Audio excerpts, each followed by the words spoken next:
lance do surgimento das HQs é uma celeuma que incomoda o mundo inteiro, porque fala-se que o surgimento das HQs foi nos Estados Unidos com Yellow Kid. Só que, na verdade, a gente tem exemplos de histórias em quadrinhos, que ainda não tinha esse nome, no Japão, em outros lugares do mundo, na Itália, e o Brasil tem seu representante, que é o Ângelo Agostini, que é um ítalo-brasileiro. As histórias em quadrinhos começam no Brasil por volta de 1869, quando um italiano chamado Ângelo Agostini veio para o Brasil e começou a trabalhar no país. Então ele ficou primeiro em São Paulo, ele fez um jornal chamado Diabo Coxo, né? Ele era um humorista gráfico, digamos assim. E ele aos poucos começou a desenvolver um tipo de humor gráfico que tinha algumas características das histórias em quadrinhos. Então você tinha uma sequencialidade nas histórias do Ângelo Agostini. Então em 1869 ele vai criar uma narrativa gráfica chamada As Aventuras de Inhoquim, né? Ou seja, que está narrando a história de um caipira que vem para a corte. Nesse momento ele está no Rio de Janeiro, né? E ele vai fazer essa história, é considerada a primeira história em quadrinhos brasileira. E efetivamente o que ele fazia era quadrinhos, só que ele não sabia. Ele não usava balão, ele fazia um desenho e colocava um texto embaixo. Então, assim, o Brasil certamente está entre os pioneiros dos quadrinhos mundiais. Isso é fato. Em 1905, nós temos a primeira história em quadrinhos, vamos dizer, a primeira revista infantil brasileira que vai publicar histórias em quadrinhos. Tem algumas outras que vão surgir antes, que vão publicar uma história em quadrinho ou outra, mas a que primeira publica sistematicamente histórias em quadrinhos é o Tico Tico, que surge em 1905. É o grande sucesso da primeira metade do século XX, em termos de histórias em quadrinhos. Aí, a partir de 1934, então, começaram as revistas no formato americano, que a gente chama de hoje de comics, e que continham, então, histórias continuadas. E essas histórias continuadas tinham um determinado problema, porque você tinha que ter todas as revistas para poder ler a história completa. Só que isso foi evoluindo, né? E aí no final da década de 30, já praticamente chegando a 1940, começaram as histórias com histórias completas. Isso foi um show, porque as pessoas poderiam guardar aquilo, poderiam emprestar, trocar e fazer o que quisessem então com aquelas histórias.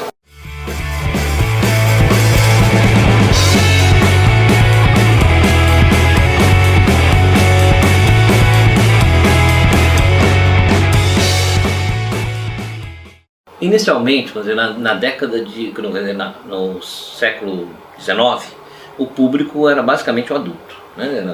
O que se produzia de quadrinhos ou de humor gráfico era destinado ao público adulto. A partir de 1905, você tem a criação como eu falei, da revista Tico Tico, né? Que vai se dirigir ao público infantil. E quando chega em 1934, com a entrada, digamos assim, dos personagens norte-americanos, essa vai consolidar o quadrinho destinado ao público infanto-juvenil.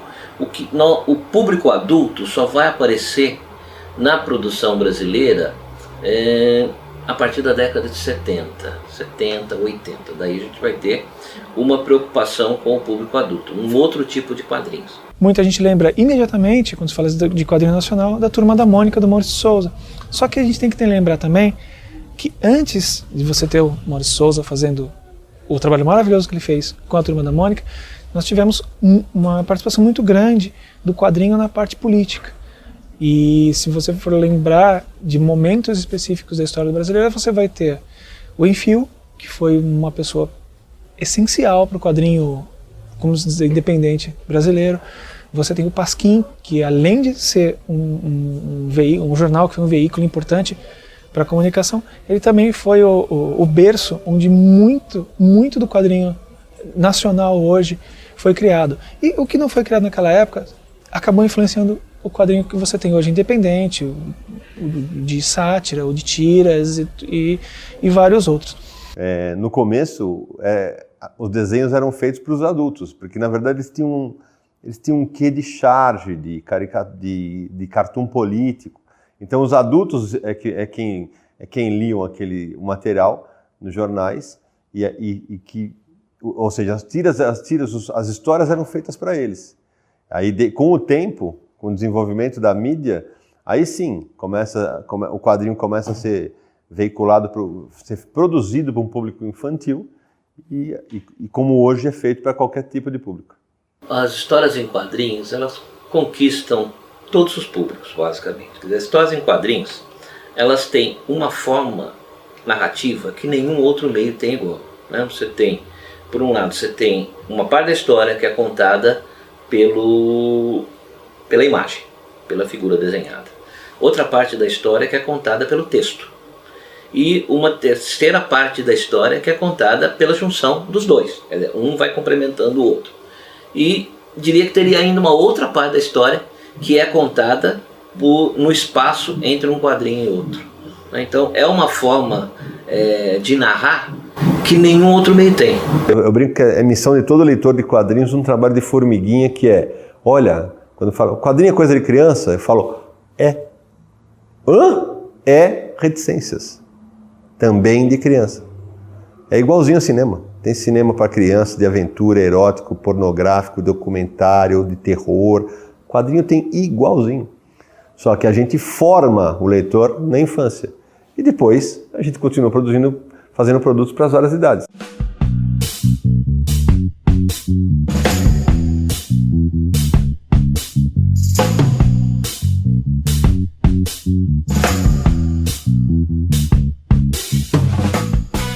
O Maurício, ele era efetivamente o dono do mercado infantil, com a Turma da Mônica clássica.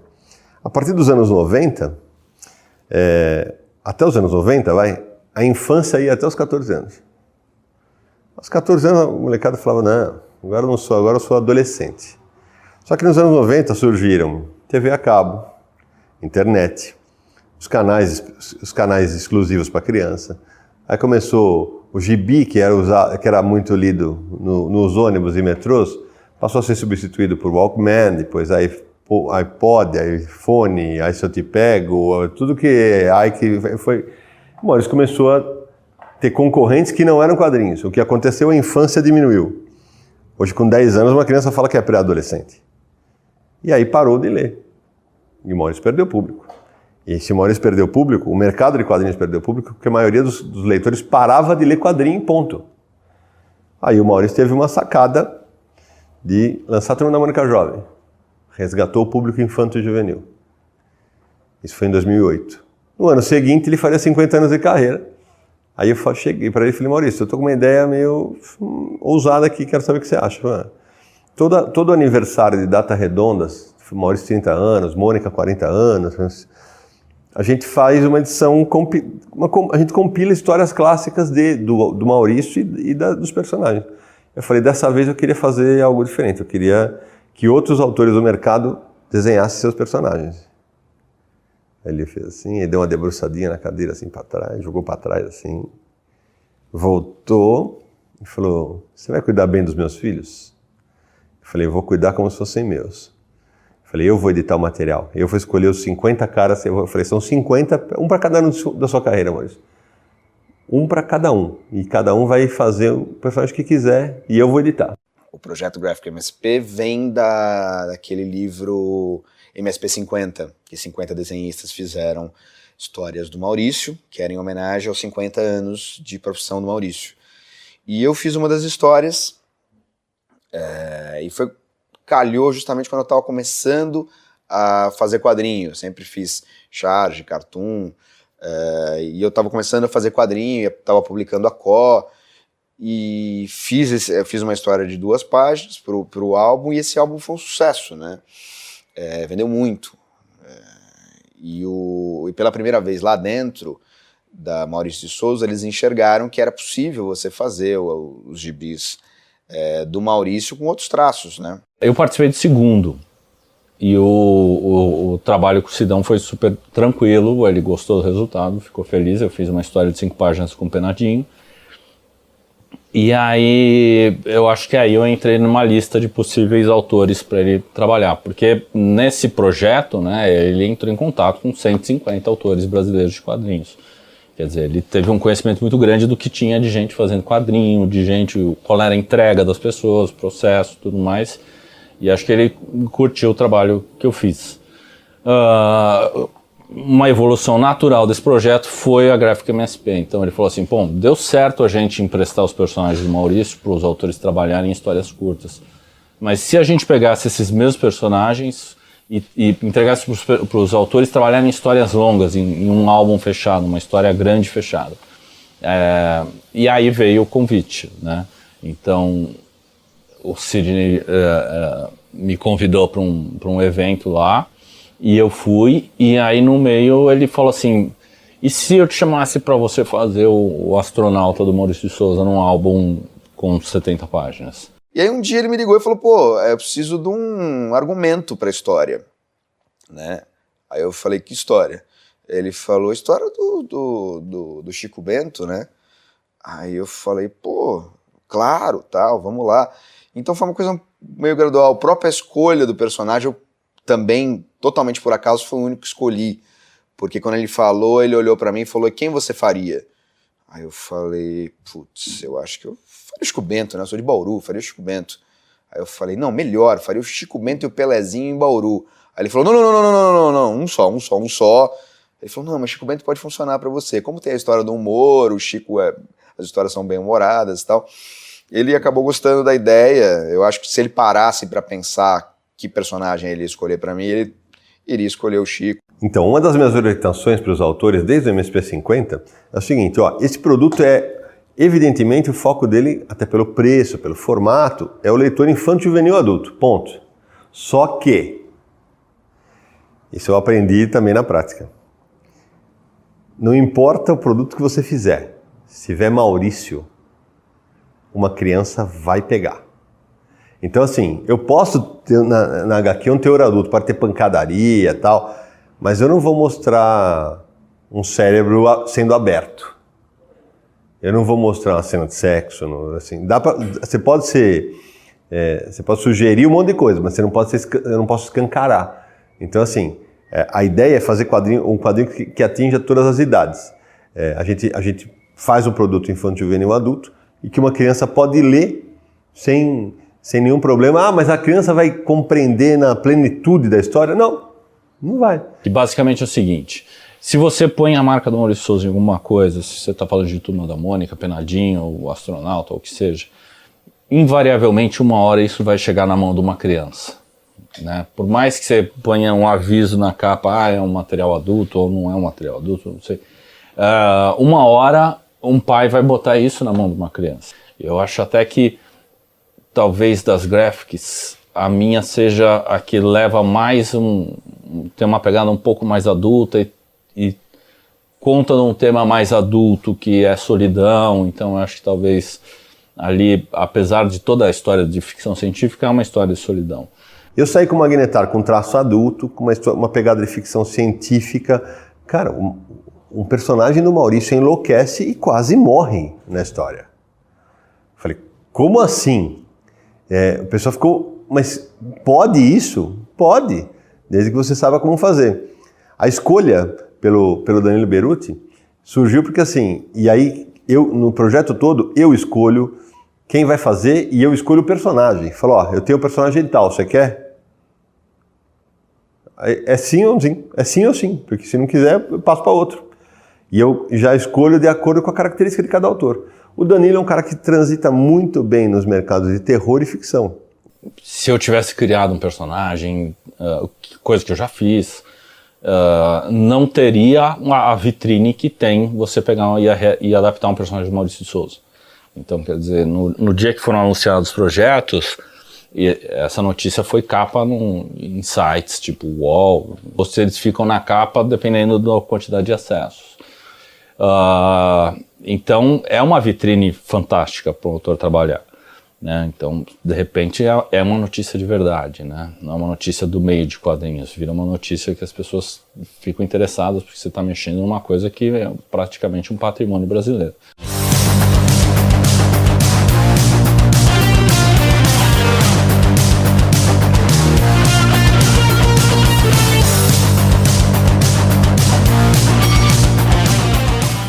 Muita gente fala que o Brasil não tem mercado de quadrinhos.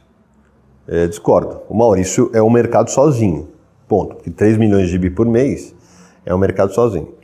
Só que o que mais dá dinheiro na empresa do Maurício é o merchandising.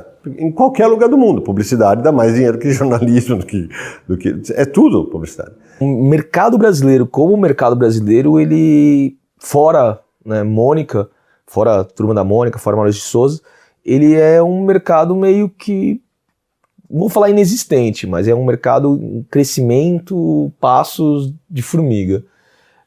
Você tem toda a parte dos quadrinhos, por exemplo, a Panini publica os quadrinhos da Marvel, da DC, os mangás, essas coisas assim.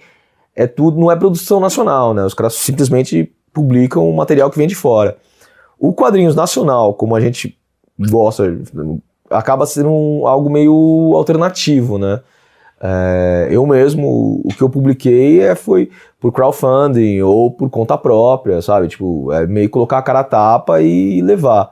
O mercado brasileiro de quadrinhos, ele se sustenta pela fidelidade de leitores, mas também pela renovação, né? Se o mercado não se renovar, ele morre. Tem uma geração grande, volumosa, assim, interessada em comprar, que compra, que participa das feiras, dos eventos, que vai aos grandes eventos de quadrinhos brasileiros. Acho que é um público que se recicla, tem se reciclado. Até o público mais velho, que não era interessado em quadrinhos, me parece que uma boa parcela entrou em contato recentemente, nos últimos 10 anos com quadrinho e passou a comprar. Na medida em que as gerações vão passando, é preciso que novos personagens, novas produções de quadrinhos surjam que atraiam esse público que está se renovando. Hoje em dia você tem, quando a criança abandona a leitura dos quadrinhos infantis, quadrinho infantil a gente basicamente está falando Maurício de Souza, né, ou Disney, né, a criança passa a consumir os mangás. Então um adolescente passa a consumir os mangás, passa a consumir super-heróis e daí pode seguir até chegar à idade adulta e eventualmente passar a consumir o quadrinho, a graphic novel para adultos. Então você tem essa continuidade no mercado brasileiro.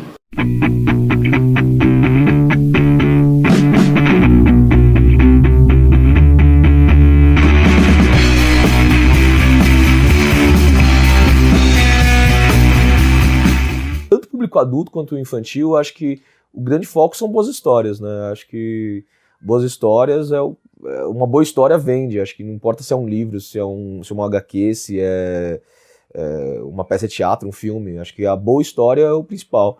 Na HQ você tem o foco também você tem um desenho legal. Tem muita gente que acaba comprando por causa do desenho, né? Porque o desenho é bonito, mas a história é mais ou menos. E tem o pessoal que compra pela história, não importa se o desenho é um rabisco ou não. Então, mas eu acho que vende mesmo o HQ é boas histórias. Não tem uma idade para se ler. Eu acho que tem materiais e materiais. Então, eu gosto, às vezes, de ler uma coisa com uma pegada um pouco mais infantil para passar o tempo. Mas, às vezes, eu gosto de pegar um gibi que tenha uma coisa mais densa, que você precisa parar e ler e se concentrar, mais como se fosse um livro para me empolgar pela história. Eu não vejo muito essa separação entre o leitor adulto e o leitor infantil. Acho que é uma questão de como você aborda os temas. Eu acho que o adulto ele vai procurar desde o que represente ele mesmo, até o que ele gostaria de fazer ou o que ele não faz nunca. Então eu acho que não dá para você dizer o que um adulto vai procurar. Tem gente que gosta mais de humor, tem gente que gosta de sci-fi, tem gente que gosta de herói mesmo, né? Não é porque é de super-herói que só vai atingir um público infanto-juvenil. Então o adulto vai procurar desde... Tem gente que gosta de histórias eróticas, tem gente que gosta de histórias mais sensíveis, né? Então você vai ter... Não sei se dá para você identificar o que um adulto vai procurar numa história em quadrinhos. Não tem segredo, é uma boa história. Assim como um bom livro faz com que um adulto queira ler um livro, um bom filme faz com que o adulto queira ir ao cinema, uma boa peça de teatro, um bom disco. As pessoas não escutam mais disco hoje em dia, né? As pessoas baixam tudo em pedaços, né, solto, mas Um disco é uma história. Então eu acho que o público adulto, assim como o público infantil, são tipos de público e você tem que fazer bem feito. Não importa se é para criança, se é para adulto ou se é para todo mundo. É muito fácil a gente parar para pensar na diferença entre o conteúdo para uma revista infantil e numa revista para um público adulto. Essencialmente, é o conteúdo. Que histórias você vai contar? O que você contaria para uma criança? O que interessa uma criança e o que interessa para um público adulto? Muitas discussões envolvem quando a coisa rolam quando a coisa é no meio. O que o jovem gosta? O que o adolescente gosta? Ele gosta de coisa adulta? Ele gosta de coisa infantil? Ou ele gosta um pouco dos dois? Não é muito complicado você pensar que o que um adulto vai querer numa história em quadrinhos? O mesmo que ele vai querer num filme, o mesmo que ele vai querer numa música, o mesmo que ele vai querer numa novela. Ele vai querer histórias que falem para ele, que falem do dia a dia dele, de coisas que ele gosta, de coisas que ele queria ter e não tem, ou que ele vê. A mesma coisa com uma criança. Eu acho que o que diferencia uma HQ para o público infantil, para o jovem adulto e para o adulto, é inicialmente que uma HQ feita para uma criança, você tem que ter certos cuidados. Veja, não é hipocrisia nem demagogia, mas você vai ter certos cuidados ali, porque tem uma linguagem, por exemplo, os meus quadrinhos todos têm palavrão. Todos. Eu sempre vou falar isso. E se eu tivesse uma filha, não ia me importar que ela falasse palavrão. Mas eu não posso impor isso para sua filha. Você percebe? Eu tenho que te dar essa opção. Se você quer que sua filha fale palavrão ou seu filho fale palavrão, não sou eu que posso chegar e impor. Então, num quadrinho para criança, você tem que tomar esse cuidado. Porque você está entrando muito mais na casa de alguém através da criança dessa pessoa. Né? Para o adulto, eu não preciso tomar esse cuidado. Porque o adulto pode simplesmente falar, porra, não gosto de palavrão, não vou ler isso aqui, deixa aqui do lado.